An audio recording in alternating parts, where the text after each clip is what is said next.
Welcome to the Bible Quiz and Trivia channel. Today, we're exploring the depths of Deuteronomy with 30 questions that will test your knowledge on Moses' final teachings and commands.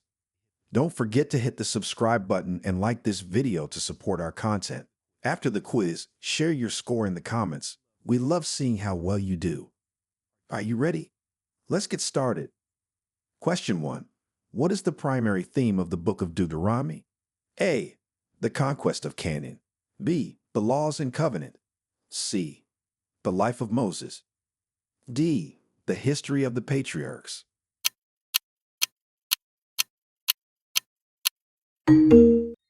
Answer B. The laws and covenant. The primary theme of Deuteronomy is the reiteration of the laws and the covenant between God and the Israelites, emphasizing obedience to God and the laws as a condition for blessing in the land they are to possess. Question 2. Which mountain does Moses deliver his speeches from in Deuteronomy? A. Mount Sinai. B. Mount Zion. C. Mount Hor. D. Mount Nebo.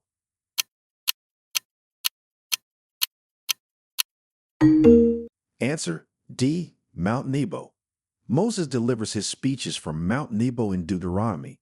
This location is significant as it is from here Moses views the promised land which he himself will not enter. Question 3. Who is the intended audience of Moses' speeches in Deuteronomy? A. The Egyptians. B. The Canaanites. C. The generation born in the wilderness. D. The elders of Israel.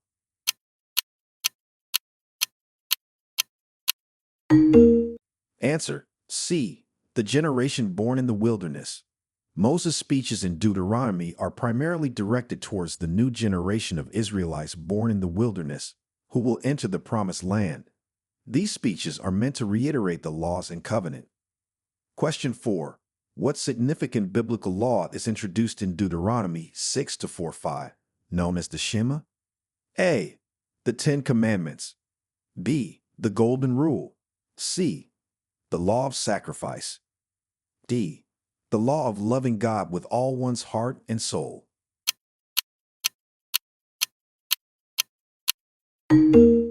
Answer D. The law of loving God with all one's heart and soul. Deuteronomy 6-4-5 introduces the Shema, a fundamental declaration of Jewish faith that emphasizes loving God with all one's heart, soul, and strength. Question 5. How many times does Moses remind the Israelites about the importance of keeping the Sabbath in Deuteronomy? A. Once. B. Twice.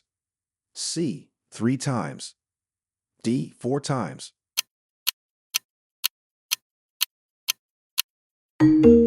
Answer A. Once. Moses reminds the Israelites of the importance of keeping the Sabbath once in Deuteronomy 5:12-15. Linking it to the memory of their slavery in Egypt and their deliverance by God. Question 6. What does Moses predict about the future of Israel in Deuteronomy? A. Unending prosperity. B. Conquest of the entire Middle East. C. Disobedience and eventual exile. D. A new prophet like him.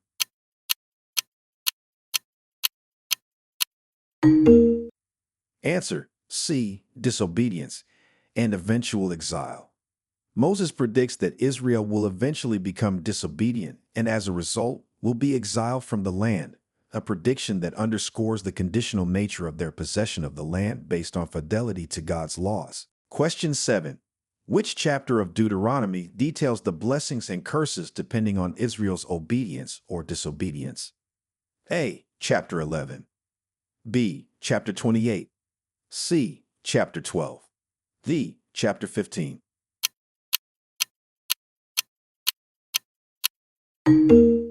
Answer B. Chapter 28. Deuteronomy 28 is the pivotal chapter that details the blessings for obedience and the curses for disobedience, emphasizing the covenantal relationship between God and Israel. Question 8. What does Deuteronomy say about the treatment of slaves? A. They should never be freed. B. They should be treated harshly. C. They should be freed after 6 years of service. D. They should be paid wages.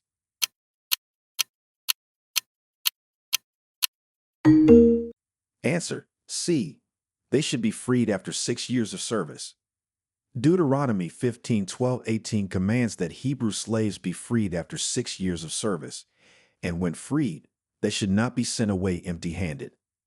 Question 9. Which city is set aside as a city of refuge in Deuteronomy? A. Jerusalem. B. Bethlehem. C. Hebron. D. Samaria.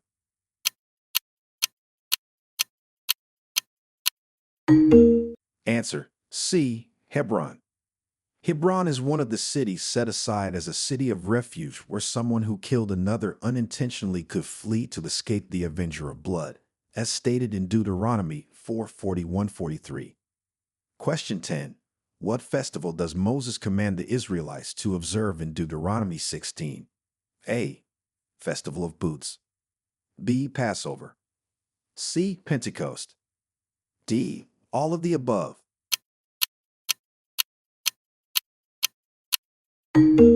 Answer: D. All of the above.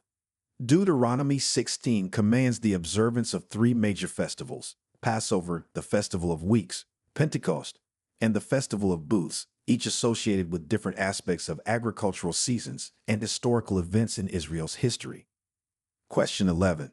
Who succeeds Moses as the leader of the Israelites, as named in Deuteronomy? A. Aaron. B. Joshua. C. Caleb. D. Eleazar.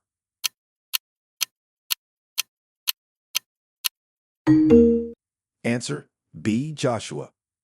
Joshua is named as Moses' successor in Deuteronomy 31-3 and 34-9. He is commissioned to lead the Israelites into the Promised Land. Question 12. What specific instructions does Deuteronomy give regarding prophets? A. To ignore them. B. To test them to ensure they speak in God's name. C. To make them kings. D. To pay them.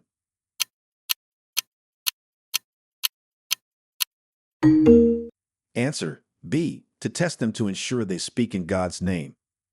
Deuteronomy 18:20-22 provides instructions to test prophets to ensure their prophecies come true as a sign that they genuinely speak for God. Question 13. What are the Israelites commanded to do with the law, as mentioned in Deuteronomy 6? A. Write it on their doorframes and gates. B. Keep it a secret. C. Only teach it to the priests.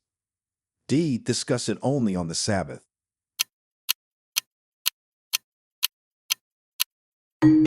Answer: A. Write it on their doorframes and gates. Deuteronomy 6-9 commands the Israelites to write the laws on the doorframes of their houses and gates, symbolizing the integration of these laws into their daily lives and homes. Question 14. What unique dietary law is reiterated in Deuteronomy? A. Prohibition against eating camels. B. Prohibition against eating with Gentiles. C. Prohibition against eating blood. D. All foods are declared clean.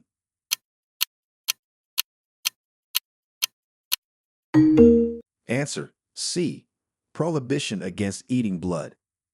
Deuteronomy 12:23 reiterates the prohibition against eating blood, emphasizing that the blood is the life of any creature and must not be consumed. Question 15.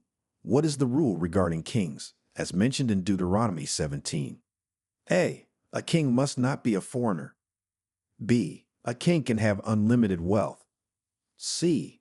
A king must be elected by the people. D. A king does not need to follow the law.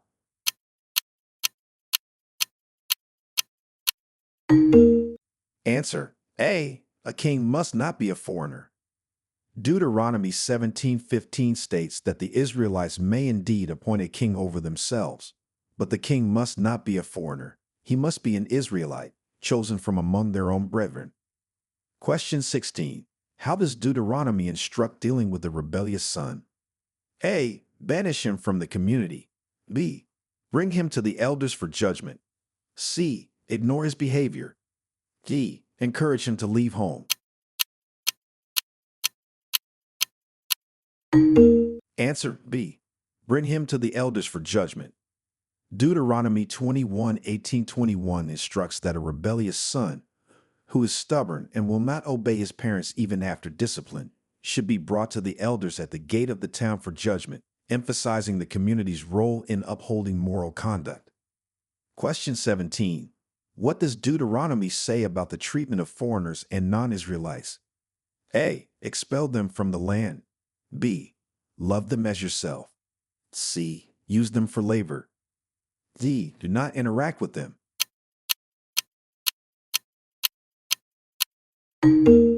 Answer B. Love them as yourself. Deuteronomy 10:19 commands the Israelites to love those who are foreigners, for they were foreigners in Egypt, highlighting the theme of empathy and ethical treatment towards non-Israelites. Question 18. How are the Israelites to handle tithes according to Deuteronomy? A. Keep all tithes for the priests. B. Share tithes with the Levites, strangers, orphans, and widows. C. Use tithes only during festivals. D. Burn all tithes as offerings.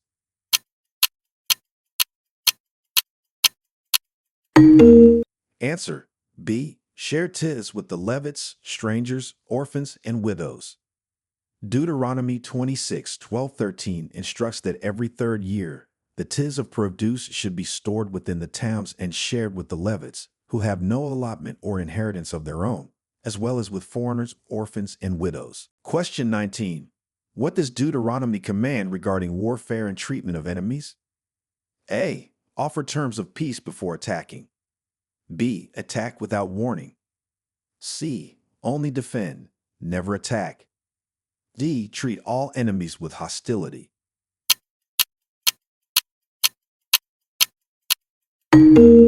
Answer A. Offer terms of peace before attacking. Deuteronomy 20:10 stipulates that when approaching a city to attack it, the Israelites must first offer terms of peace, showing a preference for peaceful resolution if possible. Question 20. What provision does Deuteronomy make for the Levites? A. They were given large tracts of land. B. They were to live among the Israelites without specific inheritance. C. They were excluded from religious duties.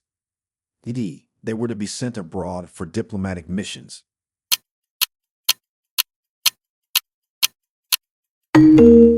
Answer B. They were to live among the Israelites without specific inheritance. Deuteronomy 18:1-2 explains that the Levites, including priests, have no allotment or inheritance with Israel. They eat the offerings given to the Lord and what is forfeited in Israel. Question 21. What does Moses command about the covenant in the land of Moab? A. Reject it.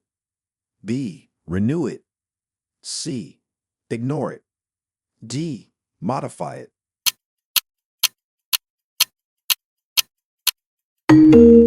Answer B. Renew it. In Deuteronomy 29, Moses commands the Israelites to renew the covenant in the land of Moab, emphasizing their commitment to follow God's laws as they prepare to enter the promised land. Question 22. What specific sin does Moses warn the Israelites to avoid in relation to worship? A. Ignoring the Sabbath. B. Worshipping other gods. C. Failing to offer sacrifices. D. Singing non-religious songs.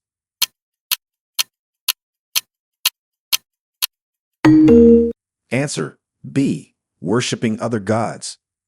Deuteronomy 8:19 specifically warns the Israelites against worshiping other gods, stating that doing so would lead to their destruction, reflecting the monotheistic essence of the covenant. Question 23. How does Deuteronomy address the issue of divorce? A. It is strongly encouraged. B. It is allowed with a certificate of divorce. C. It is completely forbidden. D. It is not mentioned.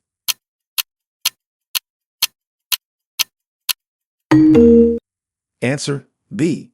It is allowed with a certificate of divorce. Deuteronomy 24:14 allows a man to write a certificate of divorce and send his wife away if he finds something displeasing about her, setting specific legal procedures for divorce. Question 24. What does Deuteronomy say about handling lost property? A. Ignore it unless claimed. B. Keep it until the owner searches for it. C. Return it to its owner. D. Sell it and donate the money.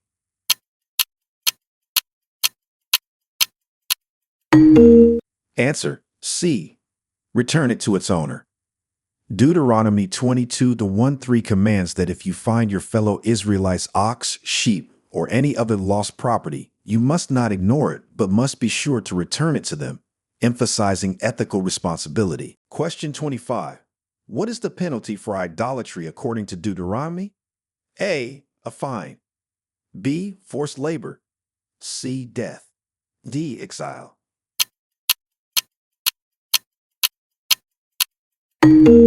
Answer C. Death. Deuteronomy 17:27 prescribes the death penalty for anyone found guilty of idolatry, reflecting the severity with which the covenant law treats the worship of gods other than the Lord. Question 26. How does the book describe the blessings for obedience? A. Material wealth and long life. B. Spiritual enlightenment only. C. A guarantee of no conflicts. D. Immediate ascension to heaven.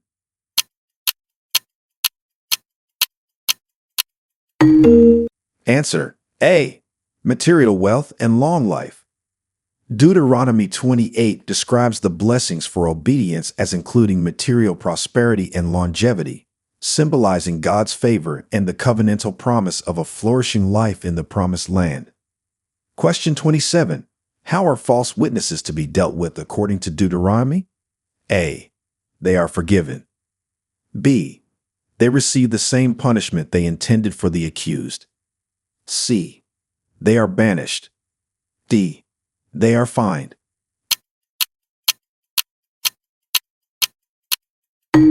Answer B. They receive the same punishment they intended for the accused.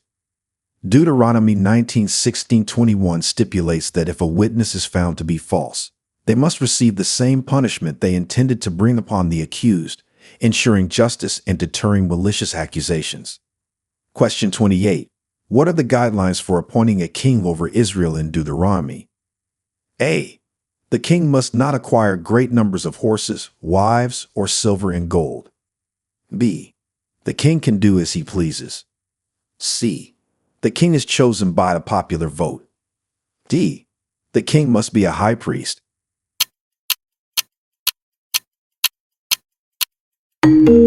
Answer A. The king must not acquire great numbers of horses, wives, or silver and gold.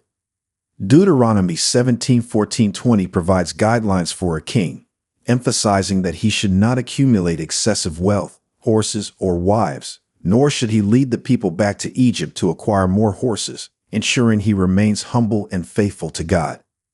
Question 29. What are the stipulations for the cities of refuge mentioned in Deuteronomy? A. They are only for accidental killings. B. They are for any criminal. C.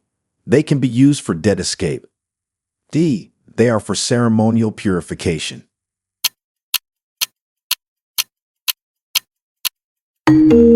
Answer A. They are only for accidental killings.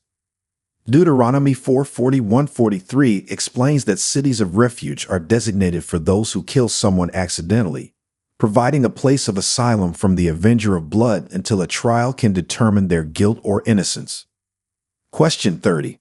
How does Deuteronomy instruct the Israelites to celebrate the Passover? A. In their own homes.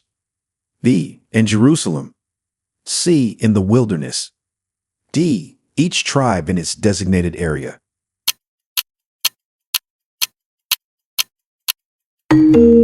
Answer B. In Jerusalem. Deuteronomy 16:5-6 commands the Israelites to celebrate Passover at the place the Lord will choose as a dwelling for his name, Jerusalem, focusing the celebration in a central holy location to enhance unity and religious significance.